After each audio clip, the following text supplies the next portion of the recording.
Welcome to another patch review. Today we take a look at the new Season 11 update preview coming next week, Wednesday, Thursday-ish.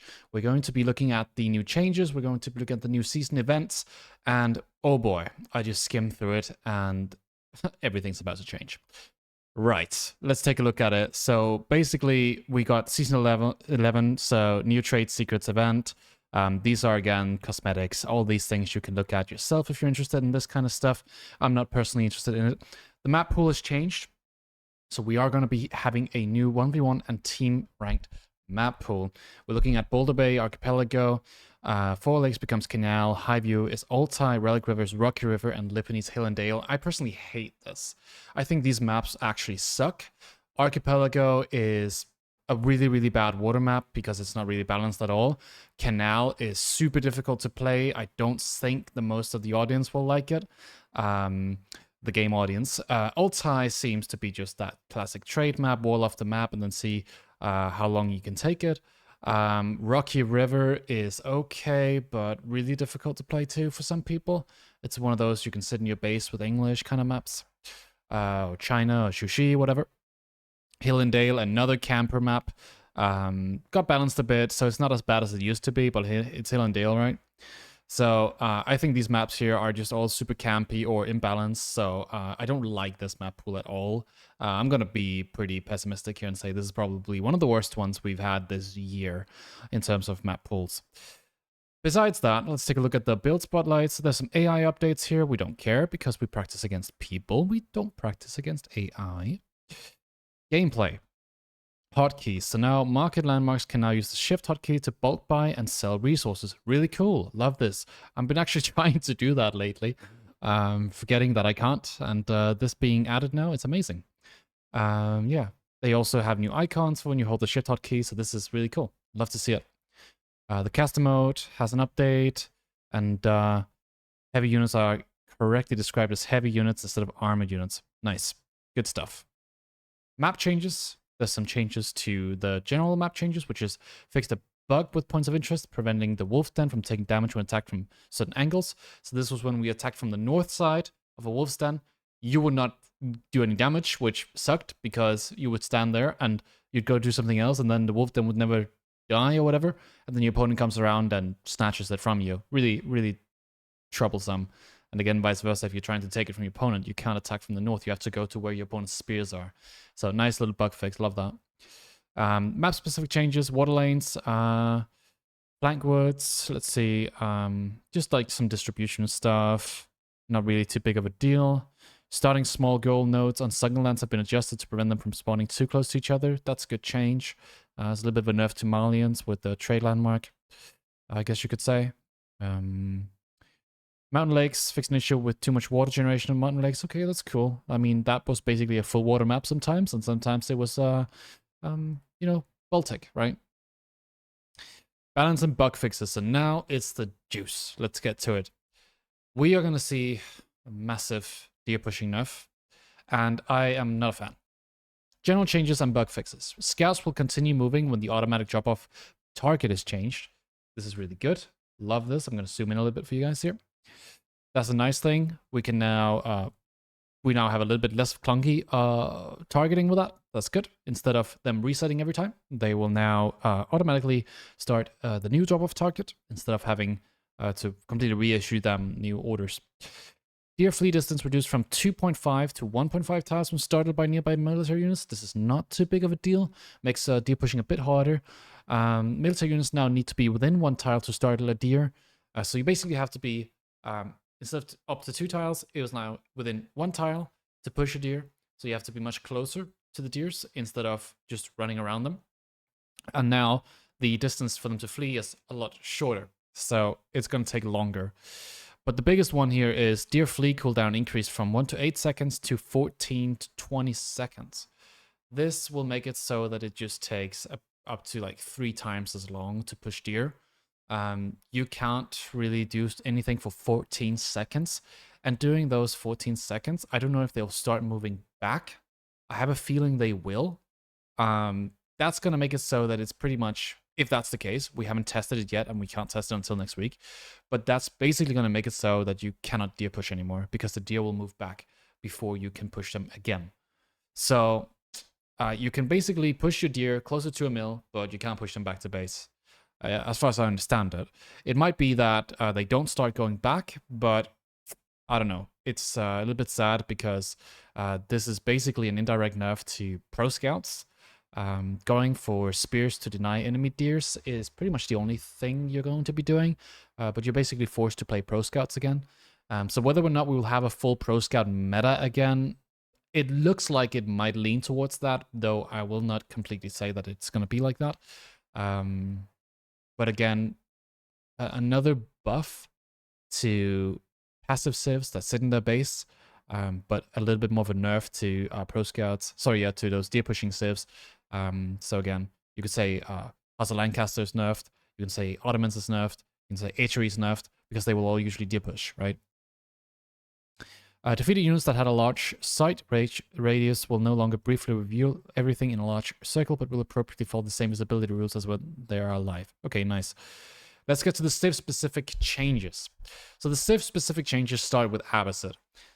Abbasid's boot camp will now be 75 gold and 25 food, which is the same as the other upgrades in the tier 1 of House of Wisdom.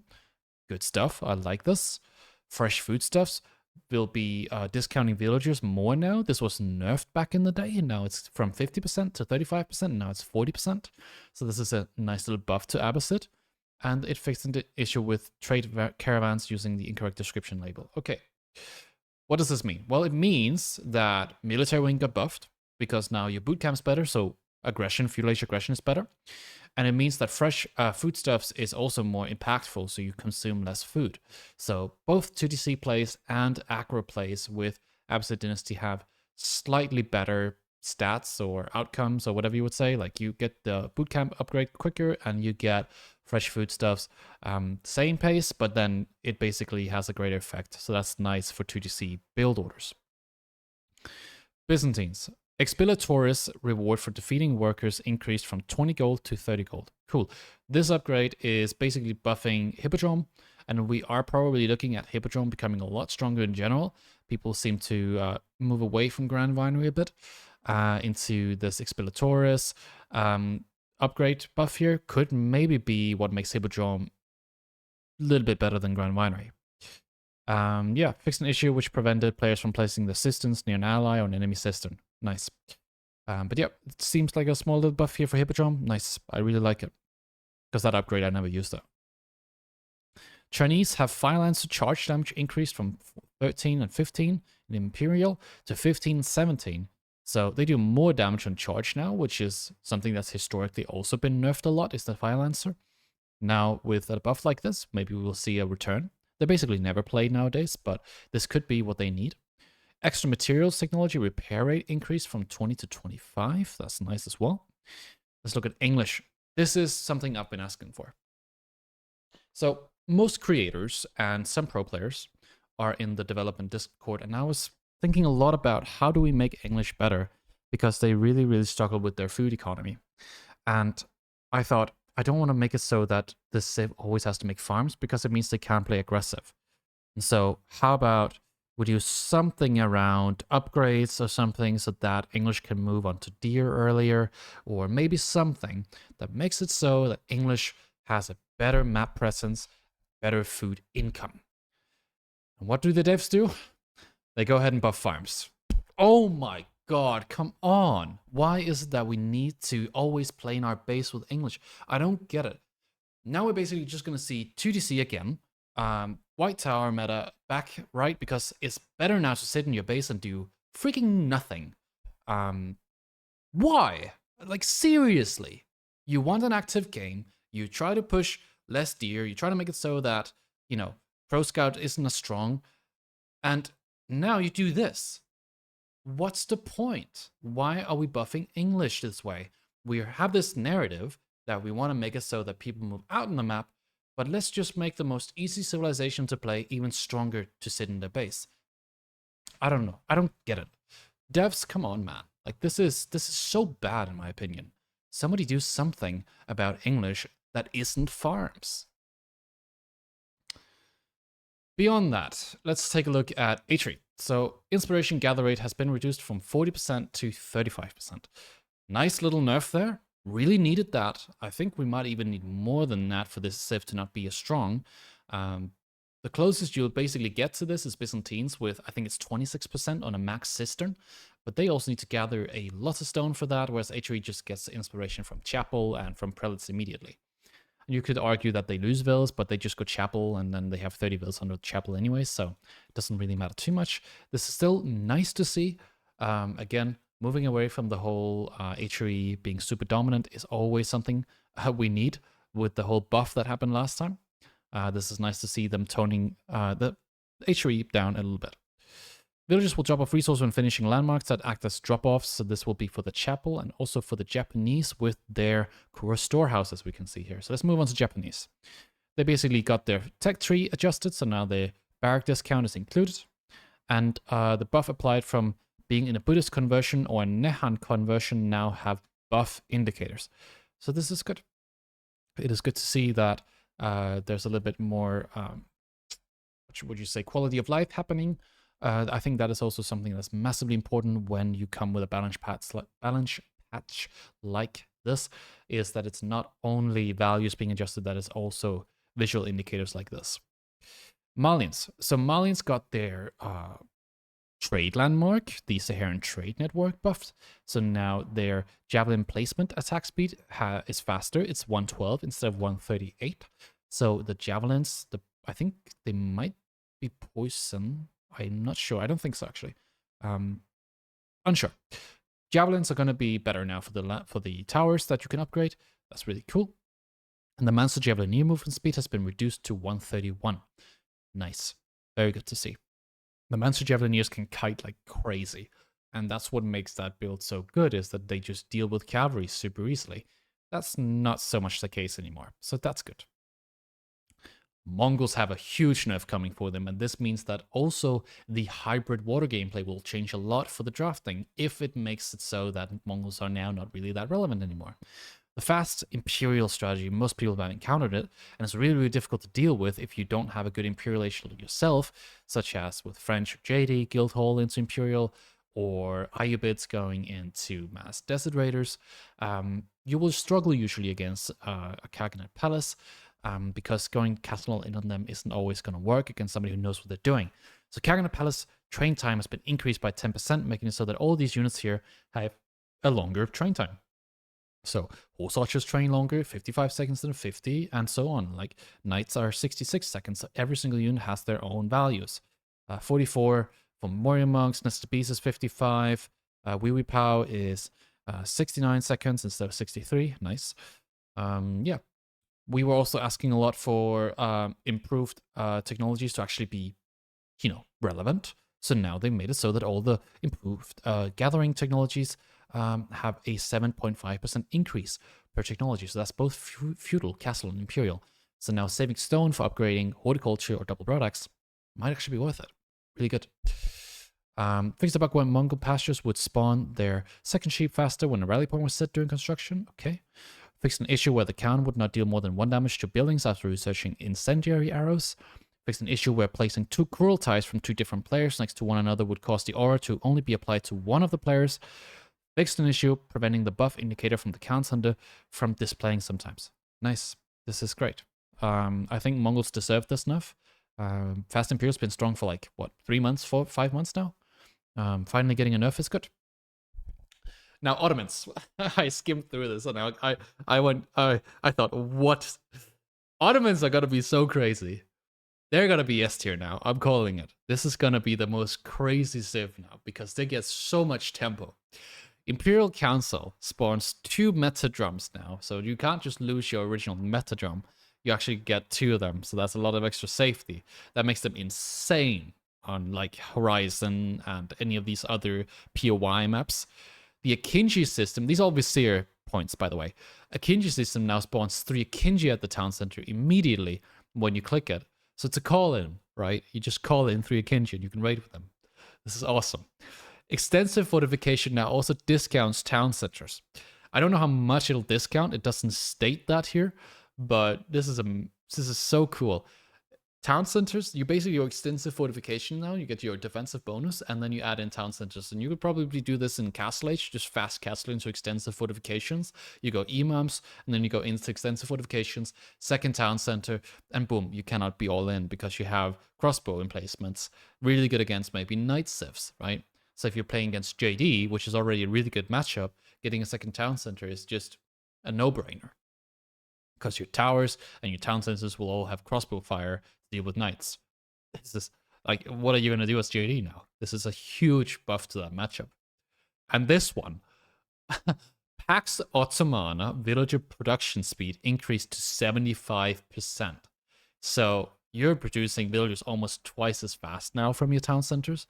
I don't know how this is not absolutely broken, but Ottomans are gonna be crazy. Janissary bonus damage versus cavalry has been reduced though to 11 and 13. They're still going to be good, but another buff, nerf to Janissaries. The Janissary guns technology has been reduced to +4 instead of +5, and fixed an issue where Ottoman vizier points would allow players to go over 200 pop. Fixed an issue that caused the Imperial Council upgrades to be displayed incorrectly in the tech tree. All right, so Ottomans, huge tempo buff. Absolutely enormous buff to Ottomans. This is like the biggest change in my opinion so far. Rus has its high trade house aura reduced to 7.75. So there's a lot less passive gold coming in from high trade house now, because when you reduce the outer layering of a big circle like that, the radius is then a lot smaller. That makes it so you're just covering a lot fewer trees now.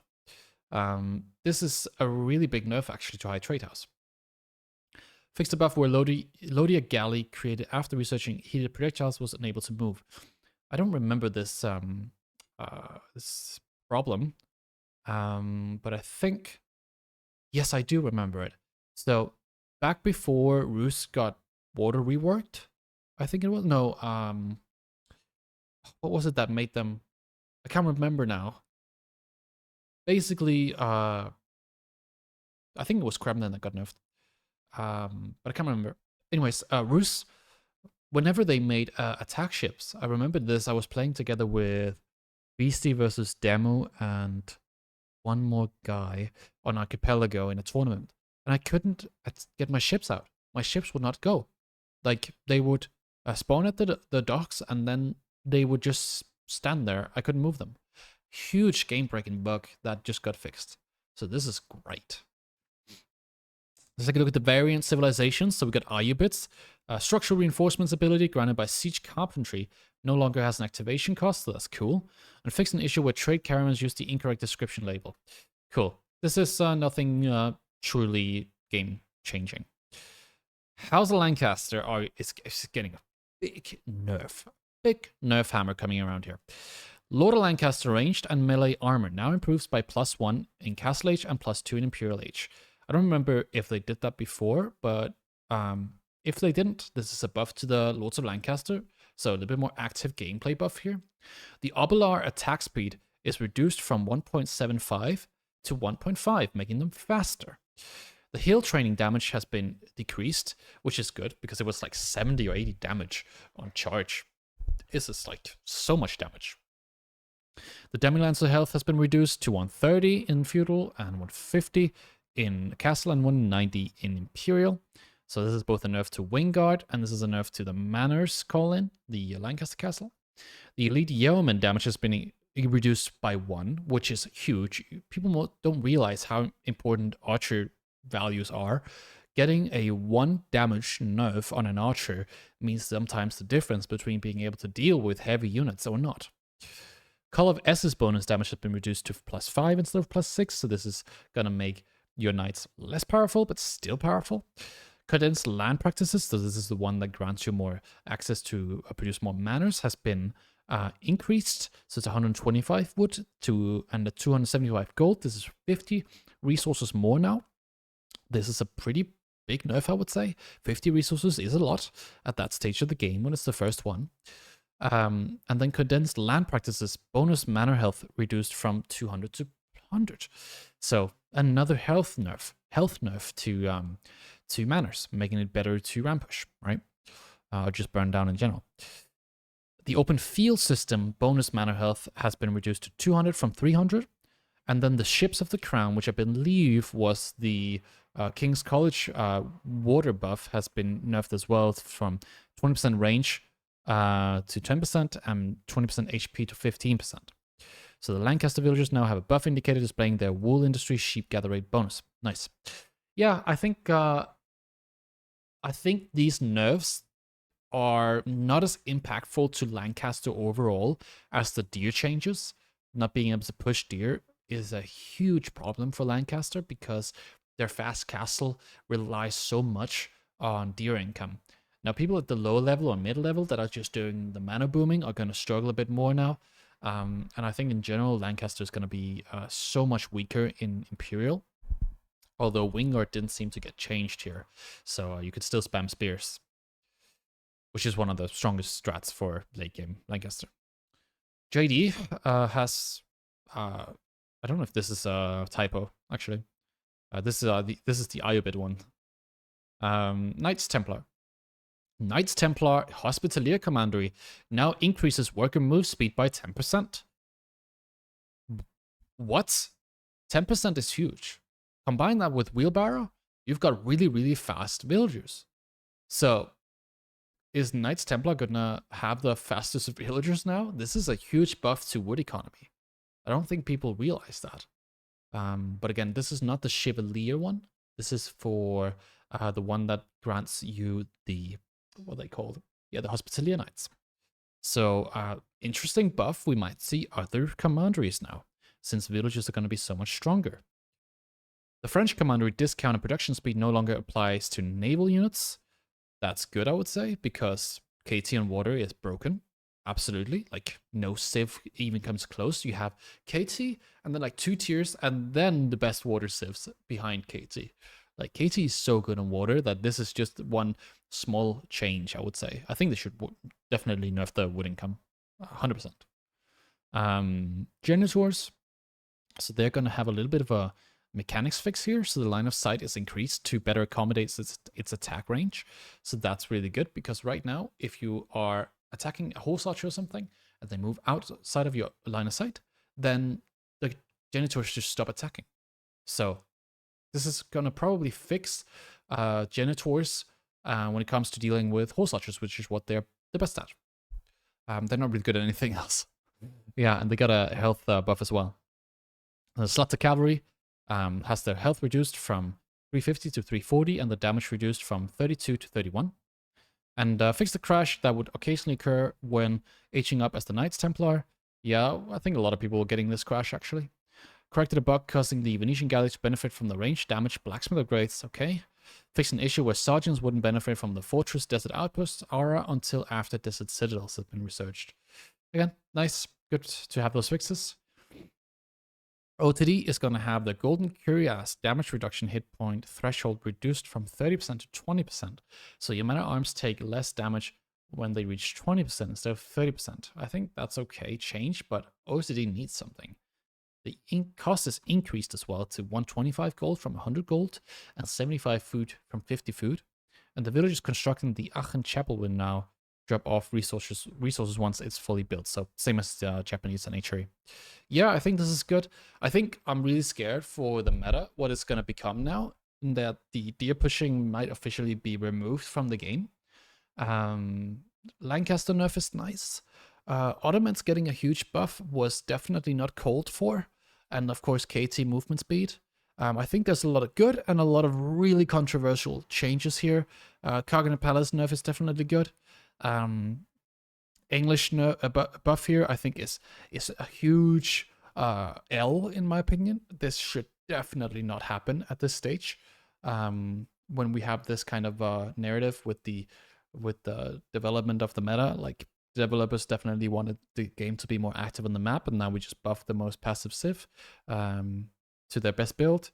Yeah, I don't know. Like, I think these changes are mixed in my opinion. So let me know what you guys think in the comment section below.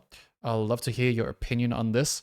I think this is we're gonna have to wait and see, but my hopes are very, very low. I don't know. Anyways, check out the memberships on my YouTube channel. I'm also live streaming now on YouTube, where you can find me practicing for tournaments and just doing ladder in general. And yeah, I'm probably live right now, so go check it out. And I'll catch you guys in the next one. Peace.